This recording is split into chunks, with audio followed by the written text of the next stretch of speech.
7:01 a.m. Central Standard Time. June 9th, 2024. Dearest Gail, prepare for a big one. I've got so much to tell you. I'm so excited to explain what all has transpired in the past 24 hours, but I'll try not to get ahead of myself. Of course, it all started in the $25 tier Patreon training deck on Church of Gail. $25 tier patrons Brad, Rogaldorn, and Akasha were all seated at the meeting table in front of our large view screen. Gentlemen, I greeted them. As you are all aware, we've discovered where Lizzo has been hiding. A graphic came up on the screen displaying a multi-layered elaborate tunnel network. This is a tunnel system beneath New York City. It's deep, very deep, much more complex than the general public is currently aware. As it would appear, the whole thing is infested with mites. The graphic zoomed in, indicating the mite count population using a meticulously organized series of numbers and colors. The mite levels get heavier the further down this tunnel system goes. At the bottom of the tunnel system, the graphic zoomed in on a giant pink blob. Is Lizzo. Gross, Akasha said. How do you think she's been surviving down there? Wouldn't she be infected with mites? We don't know. Unfortunately, this map only shows the basic gist of the tunnel system itself. We won't know exactly what's down there until we go in ourselves. I'll have this map to guide us, but it's up to all of you to bring the cajones. This sounds dangerous, Brad deduced. Yes, it is. That's why you have all been trained on these. I picked up one of the weapons to use as demonstration. Certified Universal Mite Extermination Rockets, I proclaimed. Comers, for short. These big guys will be warmed up and ready to blast anything that edges close. I pulled the shaft of the gun back and kissed the tip. Are there any questions? Akasha raised her hand. Yes, Akasha. Can we call them cum launchers? Well, considering we could die literally any second now, we can call them whatever you want.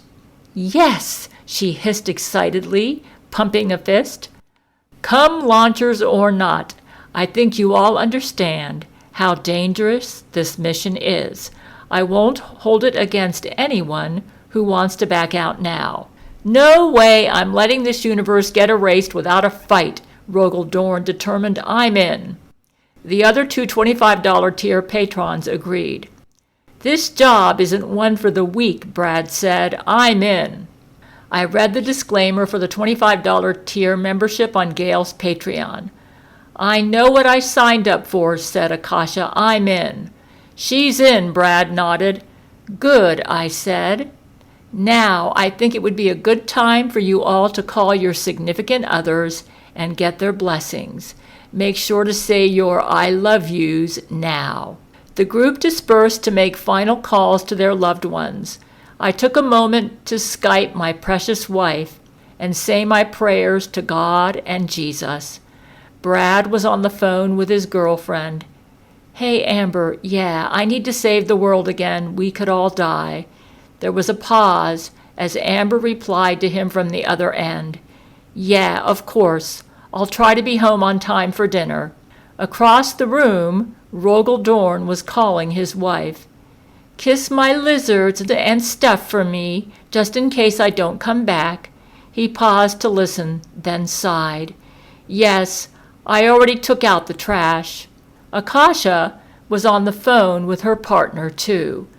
Yeah, so I need to do this $25 tier patron mission for Gail again, and I don't know what's going to happen to me. She went quiet to listen to her partner before speaking again. What do you mean? I like getting raped? Well, sure, but I mean, I might get raped too hard this time. After I finished my prayers and sent off a message to you on Skype, I sat quietly to myself and just thought about how much I love you.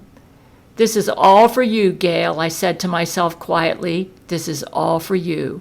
It was time for us to get to work. The world wasn't going to save itself. The $25 tier patrons and I arrived in New York City. It was nighttime, and we were all standing next to a covered manhole. In order to protect ourselves from interdimensional mites, we had to be suited up in special hazmat spandex. We also wore SWAT gear for added protection against any other hazards we might encounter down there. Each one of us held a ready-to-fire cum launcher, and I had an extra one on my back just in case.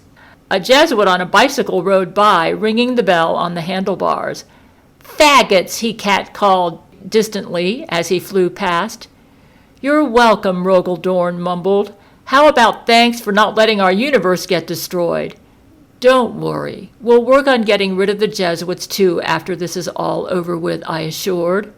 "Heh, the Jesuits seem like such a small problem now compared to all of this," Brad remarked. I uncovered the manhole, and we climbed down inside. Once each of us made it safely down, I replaced the cover up top, sealing us in darkness. "She's in," I said. "Now we just need to follow this map." I pulled out my iPad, which contained the digital map of the underground tunnel system.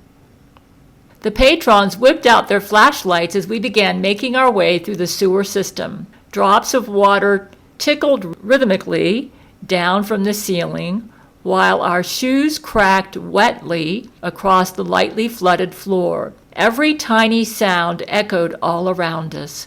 Our surroundings were so dark, so isolated, and so empty, it seemed instinctual to just remain quiet. I had to admit, even armed with our weapons, this place was very creepy. I think we were all starting to feel it.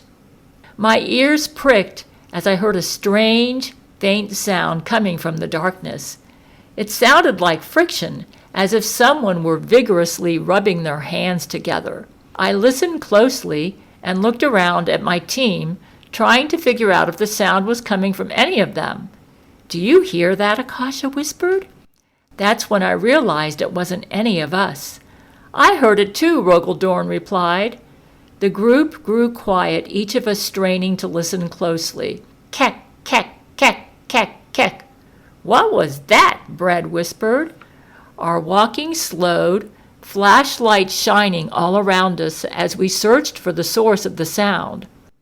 The sound of hands rubbing together grew louder. Now it seemed to be coming from all over. Then we heard another one of those strange laughs. Keck, keck, keck, keck, keck. Just then, a blurry figure shot past Brad, causing him to jump and whirl around. "Whoa, did anyone see that?" he asked nervously, his heart pounding so hard that even I could practically hear it. More hand-rubbing ensued, followed by a keck, keck, keck. "Wait a minute. I know what this is," I said. I reached into my pocket and pulled out a gold coin. I tossed it ahead of us down the tunnel, aiming for a spot at the end where the tunnel broke off into two opposite directions. The gold coin landed on the floor with a chink, then rolled toward the end of the tunnel and landed on its side, the metallic sound echoing delicately throughout. All of a sudden, hordes of human-sized figures came pouring in from both tunnels, piling on top of each other like rats as they all scrambled to seize the gold coin. We pointed our flashlights at them, illuminating the situation. "Jews!" Akasha screamed. The Jews responded to the white light of the flashlights with hissing and shrieking, baring their blackened teeth as their gold eye shine glittered back at us. They all scattered back from the light and back into the tunnels. Oh, God, Brad panted, as if he were about to have a panic attack. "Keep it together, guys," I assured them. "We need to get through this level." "How far down the tunnels do the Jews go?" Rogaldorn asked. "I don't know," I replied. "This is only the surface." The group trudged forward cautiously, our pupils dilated in the darkness, and our ears on high alert for any more sounds. The sound of rubbing hands started up again. This time there were many more than before. Keck, keck, keck, keck, keck, keck, keck. This was puzzling. I know we had invaded their nest, but tunnel Jews normally avoid outsiders. This species only migrated underground to Jew in secret. Could they be rabid? Then again, rodents don't usually carry rabies. They're all over the place, Brad shuddered, his flashlight shaking as he darted it around to find them. Wait, do any of you guys have gold on you? I asked quickly. Watches, jewelry, anything. Please tell me none of you have any gold teeth. No, Rogel responded, then looked down at his hand. The only gold I have on me is my gold wedding ring. Ah! Oh God, oh God, oh Christ! Rogel, we yelled with fear. A Jew had lurched out of the darkness, snatching Rogel hand and eyeing his precious gold ring. The Jew hissed, baring its teeth, its little sharp tongue flicking as it brought its mouth closer to taste the gold. I hadn't seen eyes that crazed since Gollum in Lord of the Rings. I knew it would bite Rogel hand right off in order to get that gold. Akasha let out a battle cry and delivered a swift right hook to the Jew's face, knocking it away from Rogel with a slobbering "Keck!" Rogel grasped his sore wrist, tending his hand for any injury. Thanks, he said to Akasha. I owe you one. Don't mention. Ah! She screamed. Akasha was being yanked back into the tunnel. The guys and I grabbed Akasha's arms, engaging in a tug-of-war with the Jews. I thought Jews only liked young boys, Brad yelled. They do, I yelled back. Akasha, do you have any gold jewelry? There's a gold buckle on the front of my panties, she yelled back desperately. Ah! Women and their fancy panties, Brad groaned.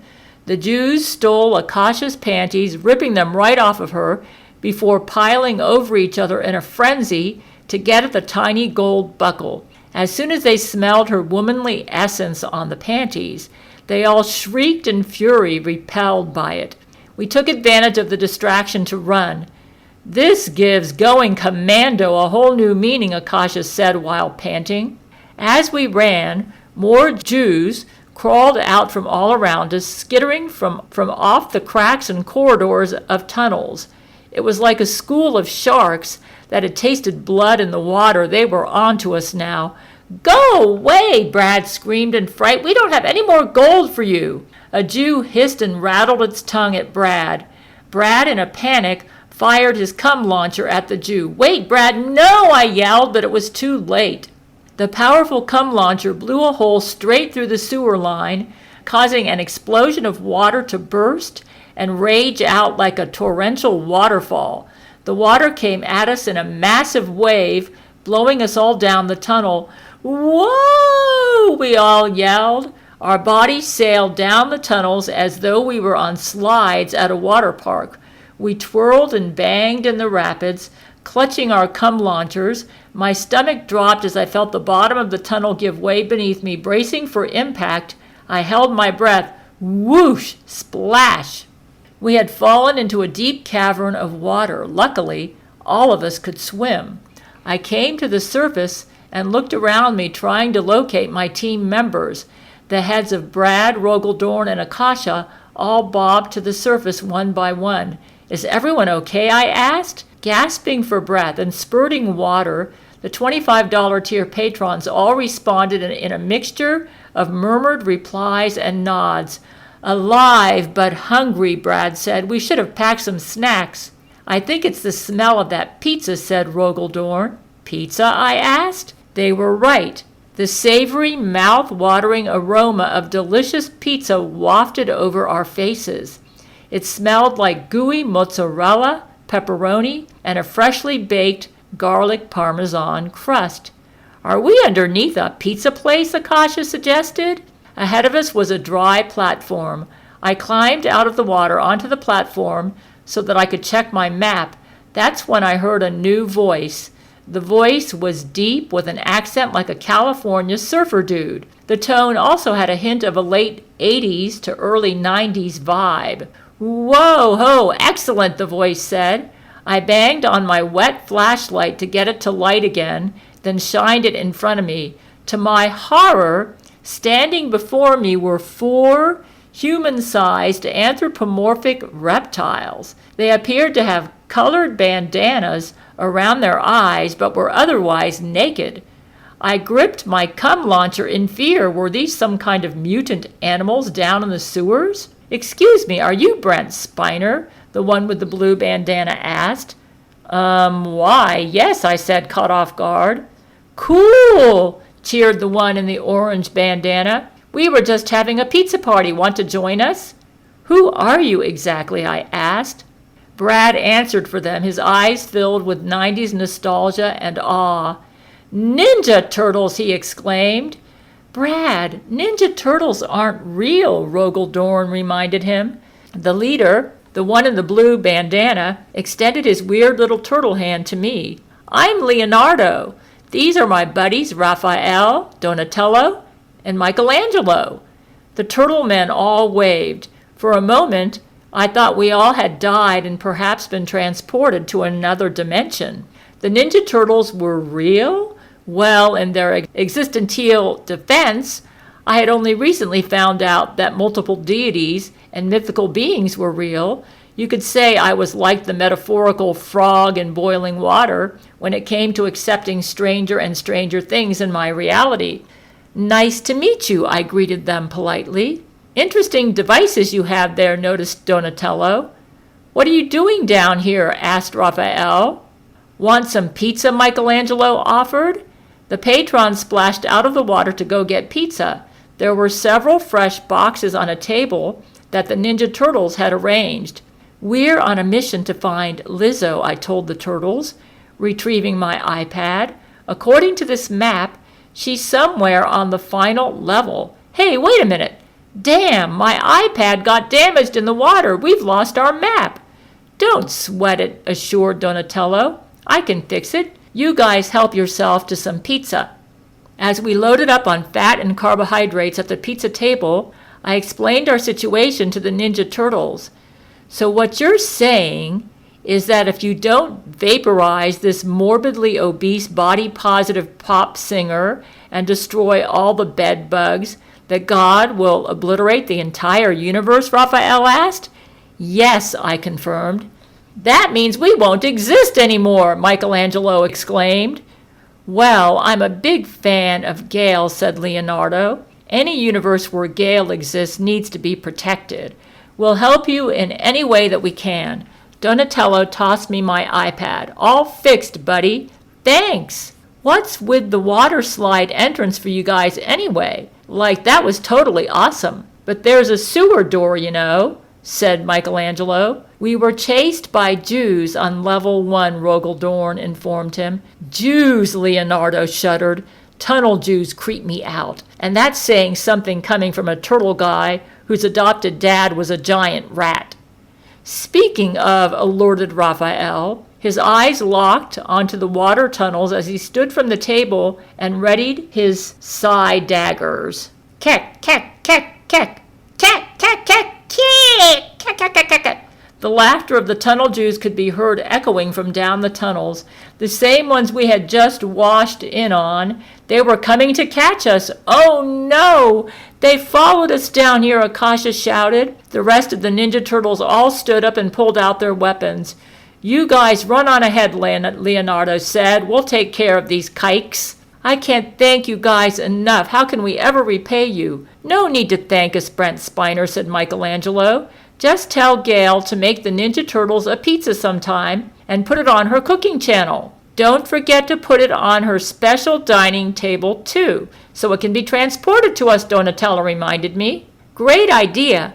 I know my wife can make a mean Italian pizza from scratch. The Jews began sliding down the tunnels and splashing into the pool of water behind us.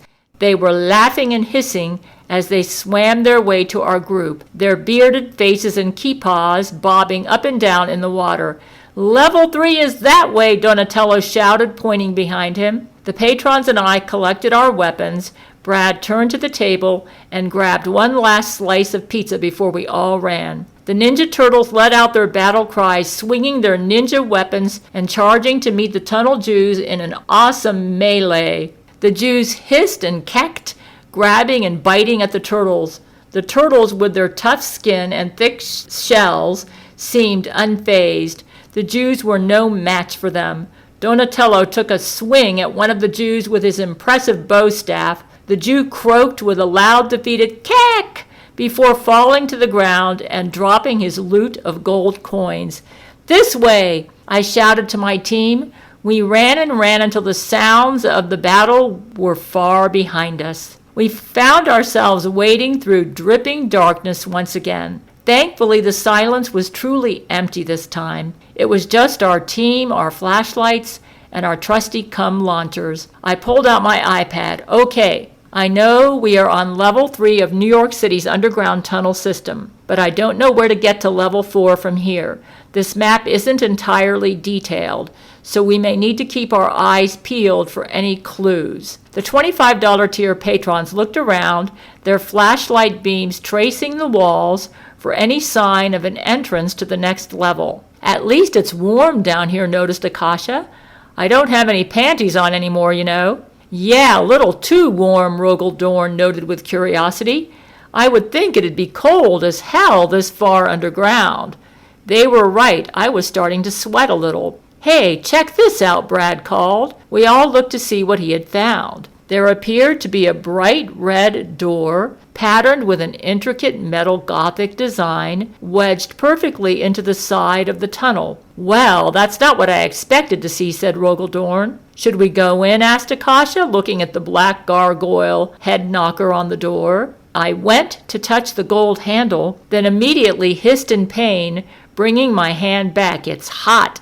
I think it just burned me." "If the door handle is hot, that means there could be fire on the other side," warned Brad. Curiosity got the best of me. We were somewhat lost, and I knew we had to try all of our options at this point. I threw a rag over the doorknob and tried again. The red door opened with a deep, spooky creak. It was heavy. We all stepped inside, and the door swung shut slowly behind us with a thick metal clunk. We found ourselves in a deep red room that was lit from top to bottom in firelight. Torches, candles, and dishes of fire were spread elaborately throughout. The room was practically on fire, and it sure felt that way too. Despite the excessive amount of flames, the room was otherwise quite naturally and beautifully adorned. It looked like a room of an old vintage mansion, with antique furniture and plush red seating. At the far end of the room was a massive fireplace with a tall armchair turned toward it. The flames blazed and danced, casting a long shadow behind the armchair. The armchair began to swivel and turn toward us. The figure seated in the chair looked surprised. "Hey," he said, "how did you guys get down here?" "Satan," we all said in unison. Satan was seated in the armchair in his beautiful Adonis form. He was wearing a comfy red and black bathrobe and had a pair of tiny reading glasses on his face. A thick book was open in his lap. "I didn't hear you knock," he welcomed. Come in, come in. I was just getting some reading done before your world ends." "Are we in hell right now?" Brad asked. "Part of it," Satan replied. "Does that mean we died?" Akasha worried. Satan rolled his eyes. "Oh, come on. As if dying is the only way to go to hell. Human minds are so black and white, you know." "Satan," I spoke up, "why haven't you evacuated with all the other mythical beings yet?" Satan tapped his foot, casually looking back into his book. "Psst. God says jump, and the angels say how high. Hey, I'll leave on my own time. He doesn't tell me what to do." "It's because of you that everyone has to evacuate in the first place," I said sternly. Satan flung his head back in exasperation. "Really, is it my fault again? Just because I'm the prince of evil? It doesn't make me your scapegoat for everything. Your world is coming to an end because it got infected. Not even I could piss off God so bad that he would destroy a whole universe." "Well, you're also the Prince of Lies, so how can we believe you?" Rogaldorn asked. True, very true. Satan rose from his armchair and walked over to a massively tall wooden bookcase. He ran his delicate fingers along the backs of the books until coming to one in particular. Satan pulled the large leather-bound book from the shelf and gestured it toward us. You can see for yourselves that I'm not making it up. The book was thick, floppy, and bound in a complex leather design that looked like swirling black snakes. The spine of the book was decorated with hooked metal claws, and there was a bright red apple engraved on the front cover. The Book of Knowledge, I asked to confirm. Akasha eyed the book in wonderment, tempted. I don't know about this, Brad said. Oh, come on. Your souls will be destroyed soon anyway, so neither you or I have anything to lose or gain at this point. Satan gestured again. Akasha snatched the book, admiring the cover. As she went to open it, the pages began flipping by themselves until the book opened itself up to a particular chapter. Interdimensional mites, she read. Then she looked at me, handing me the book.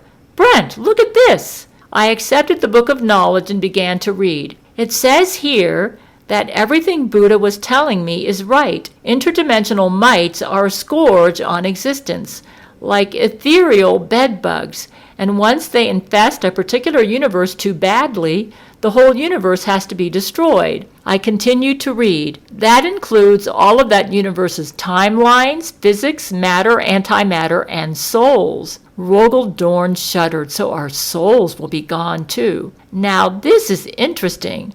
So it says that there are different types of mites. There are microscopic ones. Those are called scouts, and they can grow to the size of bed bugs. Then there are the adult drones, which is what Gail's bedbug neighbor was. Those reproduce by shedding scouts and juvenile drones from the pores and openings on their bodies. Then I flipped to the next page. Oh my God! The next page contained a series of pictures of fat black Lizzo performing on stage in various brightly colored bodysuits. The Queen, I read out loud. Satan, do you mean Lizzo is a mite queen, he clarified. Yeah, I knew about it. So did all your deity friends. And they never told you. Some friends they are. Whoa, Brad said in shock. You mean Lizzo's a mite? An interdimensional mite can be an antichrist, I asked. Satan slapped his forehead. No, you idiot. Of course a mite can't be an antichrist. But what kind of antichrist wants to take over a planet that they know is going to be destroyed by God before there can even be a proper apocalypse? Your world had an expiration date as soon as the Lizzo arrived. Talk about buying a lemon. I figured with no Antichrist and no future planet to rule, I might as well have some fun. So I played around with the Lizzo until it was time to go our separate ways. You mean you and Lizzo aren't friends? I asked. Psst. No, mites are gross. God is right to destroy this place. Why do you keep calling her the Lizzo? Brad noticed. Hello? That's what it's called. A mite queen, otherwise known as a Lizzo. That makes sense, said Brad. Well, this makes our showdown with Lizzo much more straightforward, I thought out loud. These cum launchers are designed to exterminate interdimensional mites of any size or type, so certainly they should be able to vaporize a queen. Wait, what?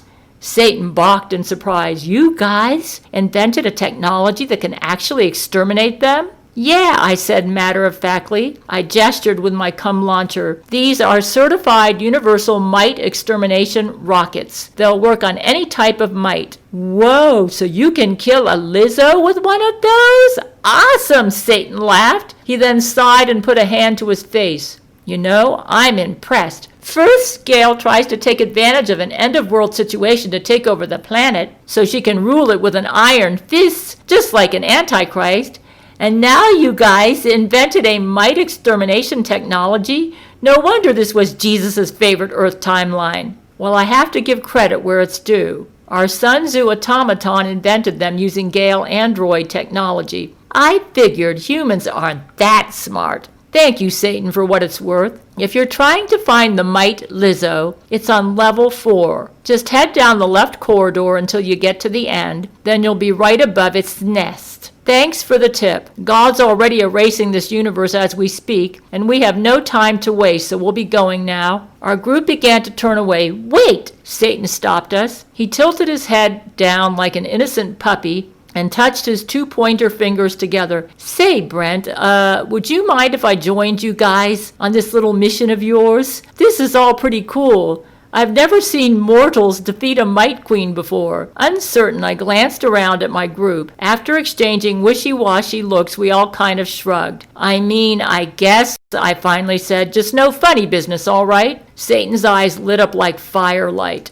I promise, he said, throwing his hands up with gay delight. I removed the extra cum launcher from my bag and tossed it to Satan. As it would seem, even a fallen angel has no power to defeat these mites. You'll need one of these. Satan bit his lower lip in a happy smile, and his eyes glistened as if he would cry. He seemed both genuinely touched and excited. Now this is fun! I didn't even have to join Gail's $25 tier Patreon membership to be included in the mission. I think I'll just have to stop by her next weekly Friday night hangout live on Discord for all $5 and up patrons, which runs from 7 p.m. to 10 p.m. Eastern Standard Time every Friday, to thank her in person myself. Come on, men, let's get a move on, I commanded, waving my hand and leading the way. We exited hell and were back in the tunnels. Darkness enveloped us once more. We walked by the light of our flashlights until we reached a tunnel that took us left, then continued straight ahead, clutching our cum launchers. Satan examined his cum launcher with interest. He hadn't been trained on how to use one yet and was fiddling with the settings. Rogel instructed him, use this button to scan for mites, this one to lock on, and this one to fire. Just be careful while we're in these tunnels. There are so many microscopic mites crawling around in here, one blast could boom! Satan had accidentally fired his cum launcher.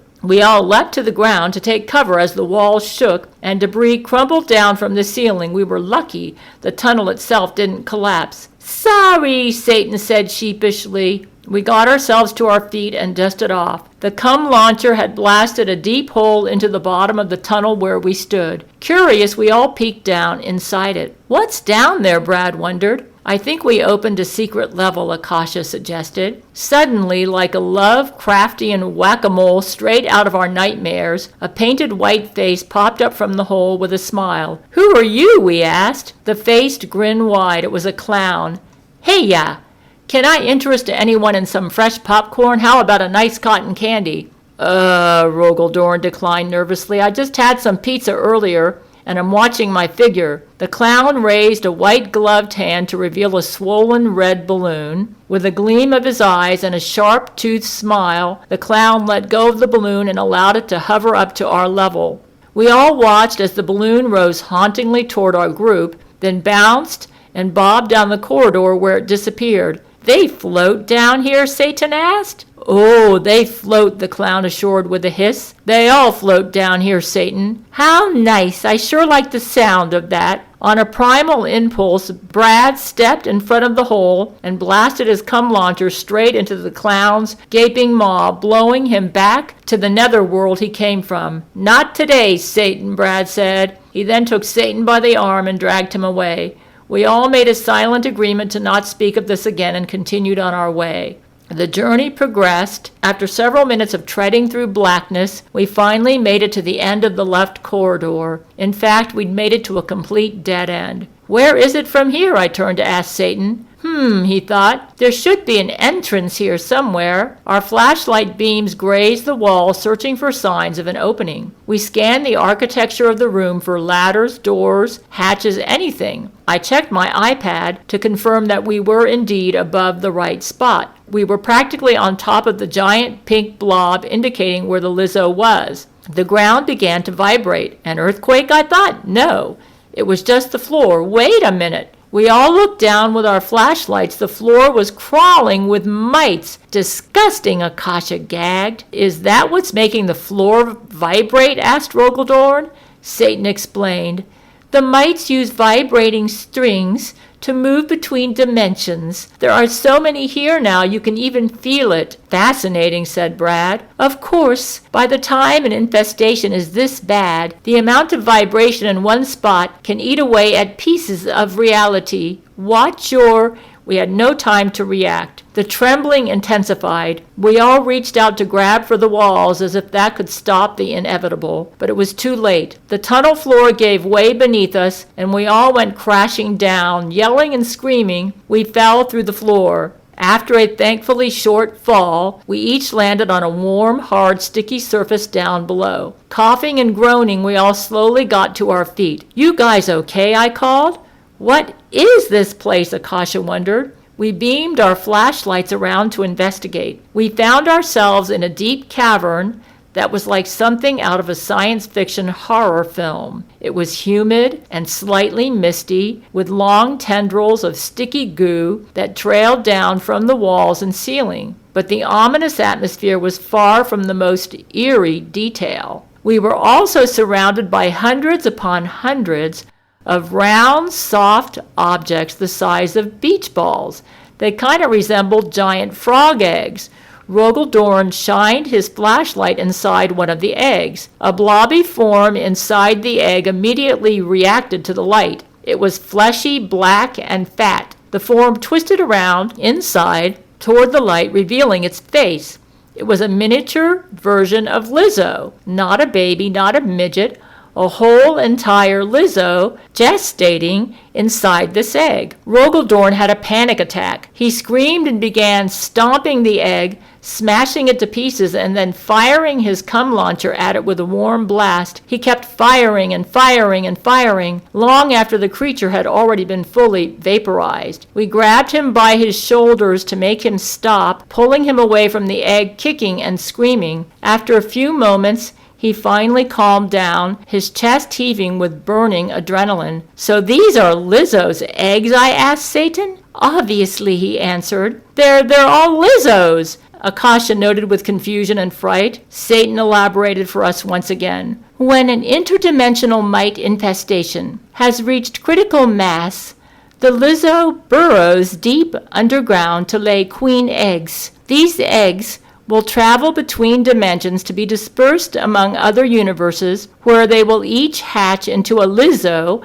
and take the music world by storm. Meanwhile, the Lizzos will lay eggs that produce drones. The drones will quickly populate the entire planet with even more mites. The mite population accelerates, eating away at the fabric of existence. That is, until God intervenes. Just before the universe is about to be destroyed, the Lizzo goes underground to lay her queen eggs, and the life cycle begins anew. That's horrifying, Brad said. So it sounds like we need to get rid of all these eggs, I determined, adjusting the setting on my cum launcher. Excuse me? A black voice boomed. We all turned to look. A massive blob of a body-positive fat black woman lurched into the room. It was Lizzo, the Lizzo. Just what do you all think you're doing? She demanded. It's too late. Your culture is ruined. Your women are ruined. And now your universe is about to be destroyed. Not even God himself can save you. Not so fast, Lizzo, I shouted, readying my cum launcher.